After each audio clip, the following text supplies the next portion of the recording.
এত বড় operation doctor 2 ঘন্টা পরেই ছেড়ে দিয়েছে আর আমরাও অ্যাম্বুলেন্স নিয়ে ফরিদপুরের দিকে রওনা দিয়েছি।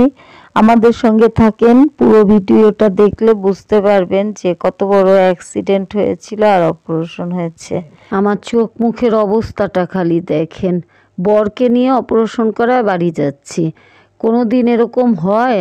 আমি একা কিভাবে এগুলো সহ্য করি? আরো আছে সামনে কুকুর বিড়াল, এই যে অ্যাকুরিয়াম, এই কাটা বনে কত আসছি, বিয়া হয় নাই যখন তখন, বিয়ার পরে বাবু বাবা আমার আর আনে নাই এদিকে। কমাল আর আমি চলে আসতাম, এসে মাছ কিনা নিয়ে যাইতাম। এই ছেলেটা ফরিদপুর থেকে প্রতিদিন যায় টোলের ওইখানে বসে, টোল নেয়। তো আজকে আমাদের গাড়িতে করে ফরিদপুরে ফিরছে, একটু গল্প করলাম। আপনি কি ফরিদপুরের মানুষ? ফরিদপুরের এখানে প্রতিদিন সকাল সকাল চলে আসেন, ডিউটি দিয়ে আবার বিকালে ফিরা যান? ডিউটি পরিবর্তন হয় না? পরশুদিন।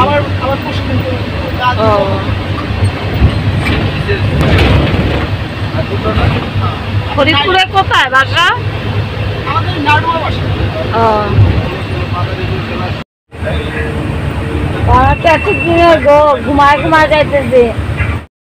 ড্রাইভার চা নিয়ে আসছে, কিন্তু চায়ের চেহারা একটু পছন্দ হয় নাই, কোনো রকম একটু খেলাম। আর এর মধ্যে এই হোটেলের একটা ছেলে আমাকে চিনে ফেলছে, বলতেছে যে আপা আপনি এখানে মাঝে মাঝে আইসা চাটা খান না? আমি বলছি হ্যাঁ মাঝে মাঝে এখানে খাই। অনেক দূর এখানে, আমাদের বাড়ির থেকে প্রায় 1 ঘন্টা তো লাগবেই। তো আমার খুব অবাক লাগলো, মাঝে মাঝে আসে কিন্তু ছেলেটা দেখে ঠিকই চিনা ফেলছে। বলতেছে নামের নাইমা আমাদের হোটেলের কি কি রান্না করছি টরছি দেখেন। ও বুঝে গেছে আমি ব্লগ করি, নামলাম, নাইমা সুন্দর ভিডিও করলাম। ফুড প্যালেস অ্যান্ড রেস্তোরাঁ, চলেন ভিতরে কি কি পাওয়া যায় দেখাই। এই যে বট রান্না হচ্ছে, এখানে বট আছে, ভিতরে আছে কালা বোলা, লাল বোলা, সোনালী মুরগি, লাল বোলা বলুন, আর আমাদের এটা হলো কালা বোলা, এটা কালা বোলা, এটা হলো বাইন মাছ, আপনি ইলিশ মাছ, গরু কালা বোনা, লাল বোলা, এখানে আছে আশের গোল, হাঁসের মাংসর পাশে এটা কি? হ্যাঁ হাঁসের মাংস, এই যে আমার এই যে এটা হচ্ছে মাংস। আর এই যে এটা কি? লাল শাক। এটা হলো লাল শাক, এটা হলো পুঁই শাক, এটা হলো মলঙ্গি মাছ পুরা। মাছ কত করে আছে? এটা আপনার সোনালী মুরগি। আচ্ছা আচ্ছা, এই যে মাছের চচ্চড়ি কত করে? 120 টাকা এক এক প্লেট। আর ইলিশ মাছ? ইলিশ মাছ ছিল 200 টাকা। 200 এক পিস 200, এক পিস 200। মাছের দাম বেশি তো। আর এটা কি ডাল? এটা ডাল, ডালের মধ্যে কি দেওয়া? ডালের ভিতরে মশলাপাতি আছে। আর যে বাইলা মাছ, হ্যাঁ বাইলা মাছ কত করে? বাইলা মাছ, বাইলা না, না না না বাইলা মাছ, বাইলা মাছ 150 টাকা। এটা কয় পিস? এটা আছে প্লেট পরিমাণ, প্লেট পরিমাণ। হোটেল থেকে আমরা খাবার জিনিস কিছুই কিনি নাই, তারপর আমরা চলে আসছি আর এক জায়গায়, এখানে হালিম বানাচ্ছে রাস্তার পাশে, স্ট্রিট ফুড বলতে পারেন। এখান থেকে কিছু হালিম নিয়ে নিলাম। আমরা বাড়িতে ফিরে আসছি আর আমরা কিন্তু আজকে সারাদিন না খাওয়া, তো এবার আমি খাবো। আমার বরের অপারেশনের পরে কিচ্ছু খায় নাই সারাদিন, আমিও তালে তালে এত দৌড়াইছি, কিচ্ছু খাই নাই।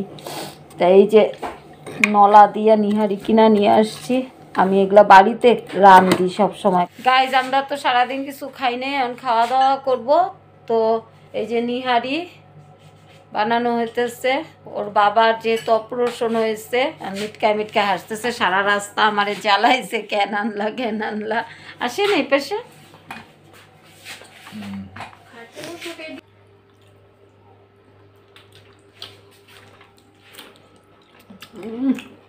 খাও, এগুলো গরুর, এটা গরু।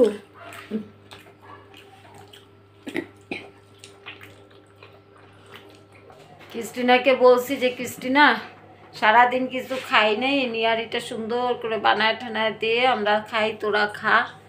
আর তোর বাবার অপারেশন হয়েছে, শক্তির প্রয়োজন। বাড়িতে আমার মাংস রান্না করা অনেক পড়ে রয়েছে, তাও স্বামীর যত্ন এভাবেই নিতে হয়, বুঝছেন? ব্যক্তিটা সারাদিন কিচ্ছু খায় না, এই দুঃখে আমি ওখানে, এই যে তোমার দুঃখে আমি যে সারাদিন না খায়া থাকলাম, তার কি হবে? দেখবেন আমার জন্য এক বাটি ভাত আমার বড় দুলাভাই আর ধুবো গেছিল, ওদের দিয়ে ব্যবস্থা করে রাখা হয়েছে। এই দেখেন বাবা মা খাইতেছে, আয়শা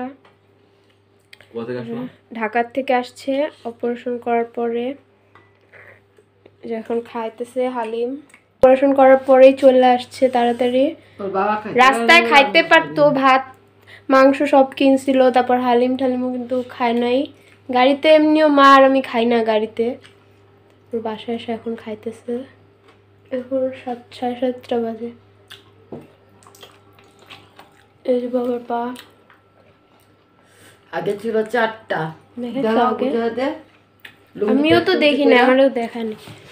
আস্তে আস্তে এই যে এখানে ছিল 2টা আর এখানে ছিল 2টা, একটা এখানে একটা ছিল আর এখানে 2টা ছিল, মোট 5টা। 4টা কয়টা? মোট 4টে ছিল তো, এখানে একটা ছিল আর এখানে একটা ছিল, 2টা খুলছে আর বাকি এই 2টা বসে আবার পরে খুলবে।